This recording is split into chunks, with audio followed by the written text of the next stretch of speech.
the same place. The known world knows it. No one, he can kick faster than you can think. Hey Sleeper, selamat datang. Kali ini aku mau bawain alur cerita yang menarik nih dari film yang berjudul Early Man. Film ini menceritakan awal mula permainan sepak bola diciptakan dari sejarah suku Batu. So yang penasaran langsung aja nih, tarik selimut kalian rapat-rapat, siapkan cemilannya dan selamat menonton. Diceritakan di zaman prasejarah dekat Manchester, segerombolan manusia purba saling berebut makanan. Hingga suatu ketika ada meteor jatuh dari langit yang menghantam bumi.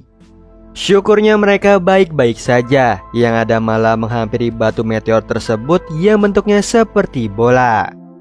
Dan apabila disentuh tangan mereka kepanasan, namun begitu berganti memakai kaki, otomatis mereka menendangnya ke sana kemari hingga mencetak gol pertama. Alhasil terciptalah momen sepak bola pertama kali, lalu dituangkan dalam lukisan batu. Beberapa tahun setelahnya ada pemuda bernama Duck dan babinya Hoknop. Mereka bertugas membangunkan ketua suku Batu bernama Chef Bobnar. Lalu dia bersiap-siap memimpin kelompoknya. Tidak lama datanglah Duck. Dia menyarankan Chef mencoba berburu hewan yang lebih besar selain kelinci. Sayangnya Chef tidak mau karena menurut gambar yang ada di batu, leluhur mereka hanya berburu binatang kecil. Kemudian Chef mengatur kelompoknya berburu. Ada Berry, Trevor dan ibunya Magma, Gravella, Asbo, Tonggo, Grubub, serta Imak. Sebelum berangkat, Duck memimpin doa. Selesai berdoa, pemburuan mereka dimulai dengan masuk ke hutan, di mana Chef menemukan kelinci, lalu memberi kode ke yang lainnya untuk menangkapnya. Akhirnya si kelinci berhasil ditangkap. Mereka pun berpesta merayakannya, yang mana Chef dan kawannya baik-baik saja memburu kelinci. Sedangkan menurut Duck, wajar karena kelinci hewan kecil. Tiba-tiba Hopnok merasakan ada bahaya dari dalam hutan. Chef yang melihatnya langsung menyuruh kelompoknya diam, lalu memastikannya dengan melempar batu dan balasannya justru anak panah yang melesat. Tidak berapa lama muncullah mamut berjirah perunggu, lalu menghancurkan lembah suku Batu yang membuat Chef dan lainnya lari kocar-kacir. Sedangkan Duck menyelamatkan Hopnok yang nyaris terinjak. Mau tidak mau Chef meninggalkannya, padahal Duck lagi mengintip siapa pelaku perusaknya. Yang ternyata ulahnya Tuan Nut, gubernur suku Perunggu. Kedatangannya ingin menggali logam yang ada di lembah suku Batu. Duck yang mengetahuinya jadi marah, lalu menyerang Tuan Nut bersamaan bola penghancur mengenainya dan langsung memasukkannya ke gerobak, kemudian membawanya ke pemukiman suku Perunggu. Di mana dia bertemu gadis penjual teflon bernama Gona. Tiba-tiba terdengar bunyi gong, lalu orang-orang berbondong-bondong masuk ke stadion. Di sini Duck ikut terdorong dan diminta iuran 50 sknokles, yang mana Duck tidak punya, sehingga dia dikejar-kejar penjaga. Untung aja Duck berhasil lolos dan masuk ke sebuah ruangan. Herannya Duck keluar berganti pakaian nih.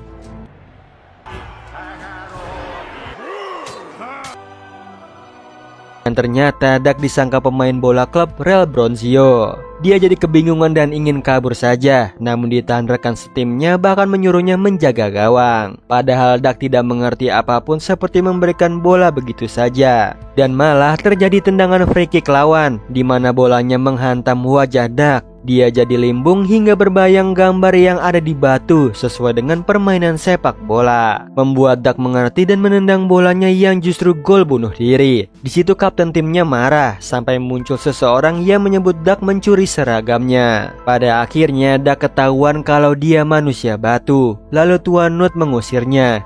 Sebelum itu terjadi, Duck menantang Real Bronzio bertanding bola. Apabila dia dan timnya menang, Tuan Nut harus mengembalikan lembah serta tidak mengganggu suku Batu. Tuan Nut yang melihat ada cuan dari derby dua suku itu langsung mengiyakannya. Setelah itu Duck kembali ke kelompoknya sambil membawa bola, lalu mengajak mereka berlatih untuk memenangkan pertandingan. Yang apabila mereka kalah, mereka harus bekerja di tambang seumur hidup.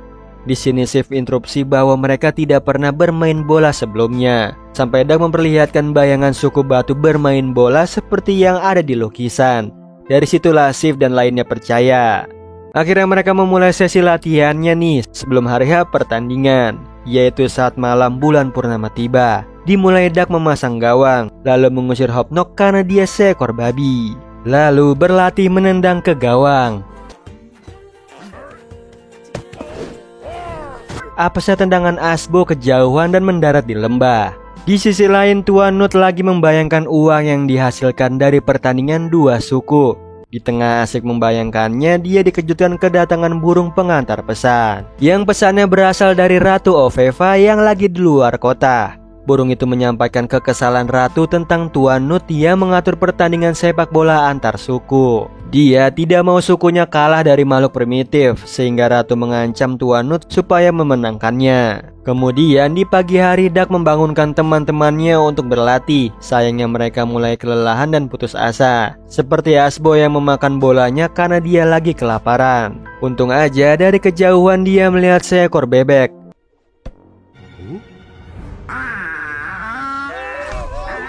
Yang ternyata bebek raksasa. Dia mengamuk sampai memecahkan bola satu-satunya nih, yang membuat Dak bersedih dan pergi menyendiri. Lalu datanglah Sif mengajaknya bicara. Dia minta Dak menyerah dengan pertandingan bola, karena bagaimanapun suku batu tidak bisa bermain bola, meskipun di dalam sejarah nenek moyang mereka bermain. Yang kenyataannya bola saja mereka tidak punya. Yang membuat Dak mendapatkan ide, yaitu mencuri bola di stadion perunggu secara diam-diam nih, bersama dengan Hoknop. Sayangnya Dak malah jatuh ke tribun penonton hingga pingsan. Akibatnya menimbulkan suara. Tuan Nut mendengarnya dari kamar mandi, lalu Hoknop menghampirinya, di mana dia disangka tukang pijat. Jadi menyuruh Hoknop memijat punggungnya. Tuan Nut juga mengejek suku batu adalah pecundang yang tidak bisa main bola. Di situ Hoknop yang mendengarnya jadi kesal. Di saat yang sama Dak tersadar, lalu tak sengaja melihat Gona bermain bola sendirian.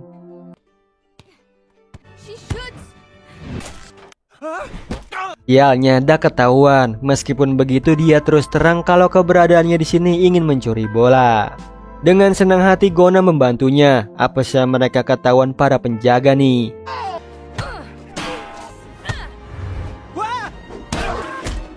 Bagaimana caranya Dak, Gona dan juga Hoknop berhasil lolos. Setelah itu di pagi hari Dak seperti biasa membangunkan teman-temannya, lalu memperkenalkan Gona yang akan bergabung dengan pemain suku batu, sekaligus pelatih mereka menghadapi Real Bronzio. Yang sebelumnya Gona memperkenalkan pemain inti mereka.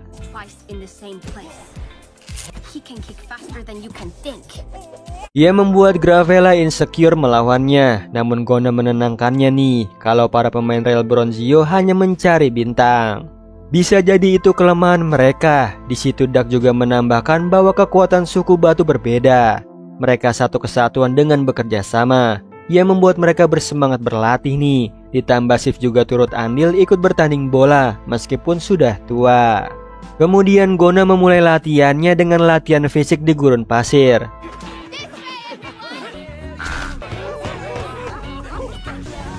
Yang lama-kelamaan tim suku batu semakin siap bertanding, seperti memiliki seragam kesebelasan kebanggaannya. Di sisi lain, pengawalnya Tuan Nut laporan kalau di gua suku batu menemukan lukisan yang menggambarkan sepak bola berasal dari sana. Ia membuat Tuan Nut ketar-ketir. Di tengah kepanikannya, dua penambang laporan nih, dari hasil galiannya mereka menemukan lukisan yang menggambarkan suku batu gagal bermain bola, yang tentunya membuat Tuan Nut merencanakan hal jahat. Sementara itu Dak senang melihat teman-temannya lincah bermain bola. Saking lincahnya bola itu ketendang ke perbatasan lembah. Lalu Dak pergi mengambilnya, bersamaan dia diculik prajurit perunggu. Kemudian dibawa ke hadapan Tuan Nut. Dia ingin menunjukkan cerita suku batu yang ada di dalam gua pada Dak, di mana menggambarkan kekalahan telak leluhurnya bermain bola, yang tentunya membuat Dak kena mental sehingga ragu untuk bermain, padahal pertandingannya dimulai besok. Tuan Nut yang melihatnya mengencarkan rencana jahatnya, yang membuat Dak overthinking kalau dia dan sukunya hanya makhluk gua yang berburu kelinci. Untungnya Hoknop menyadarkannya nih, lalu dia berlari ke suatu tempat. Keesokan harinya pertandingan sepak bola dimulai. Dijual tiketnya seharga 100 knuckles. Ia membuat Nut menikmati uang-uangnya sampai sang Ratu Oveva datang dan mengambil alih. Dia juga membawa komentator bola. Meskipun begitu, Tuan Nut yang mulai acara nih. Lalu Duck masuk ke lapangan. Di saat yang sama, Hawknot memperlihatkan gambar guanya pada Sif. Sementara itu Duck membeberkan rencana jahat Tuan Nut, yaitu dia diminta menyerah dari pertandingan serta bersedia bekerja sebagai penambang. Ratu Oveva yang mengetahuinya jadi kecewa. Ditambah Tuan Nut mengusir penonton hingga wasit melihat bebek raksasa terbang mendekat. Dan ternyata membawa tim suku batu. Lalu Sif meyakinkan Duck bahwa yang ada di lukisan batu hanyalah gambar. Lebih dari itu mereka tim yang solid dan mau bekerja sama merebut kembali rumahnya. Ia membuat Duck percaya diri dan tidak gentar melawan Rel Bronzio.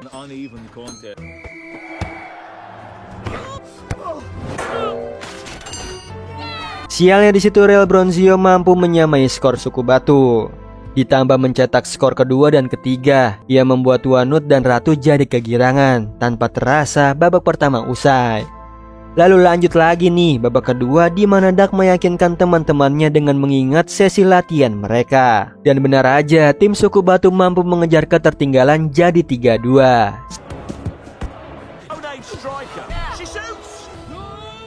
Hingga akhirnya Gona mencetak gol ketiga yang membuat kedudukan mereka seimbang, yang justru membuat Tuan Nut marah. Lalu mengancam pemain Rel Bronzio jika tidak memenangkannya. Setelah itu menghampiri wasit, Tuan Nut membuatnya pingsan. Tiba-tiba Tuan Nut keluar lapangan sebagai wasit di babak ketiga. Yang ternyata akal busuknya memperbolehkan pemain Rel Bronzio bermain kasar, seperti memberikan penalti karena pemainnya berpura-pura sakit saat di sliding tackle sama Duck. Sayangnya Duck tidak peduli, dia lebih mengkhawatirkan keadaan Sif. Di situ Gona protes ke wasit yang tentunya tidak didengar. Lalu tendangan Kapten Rel Bronzio dimulai. Padahal kipernya tim suku batu lagi sekarat. Sif meminta maaf ke Duck tidak bisa berjuang sampai akhir. Kemudian pamit undur diri nih untuk tidur. Jadi posisi kipernya digantikan oleh Hawknot.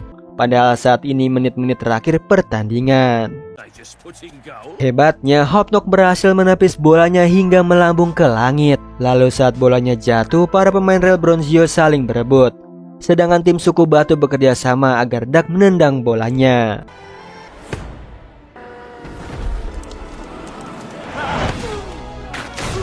Dan hasilnya dia mencetak gol, menciptakan kemenangan bagi suku batu sekaligus wasit mengakhiri pertandingan. Ia membuat tim suku batu larut dalam kemenangan, sedangkan Tuan Nut diambil baju wasitnya. Lalu di situ Duck bersalaman nih dengan Kapten Rel Bronzio. Tidak berapa lama dia dihampiri Ratu mengakui permainan bolanya yang fair. Tiba-tiba Duck melihat kostum tikus mencuri semua snorkels di panggung. Untungnya berkat kerja sama Gona dan bebek raksasa berhasil menangkapnya. Dan ternyata di balik kostum itu adalah Tuan Nut. Di akhir film Ratu Oveva menyerahkan piala bola pada Duck, sekaligus memperbolehkan suku batu kembali ke lembah mereka.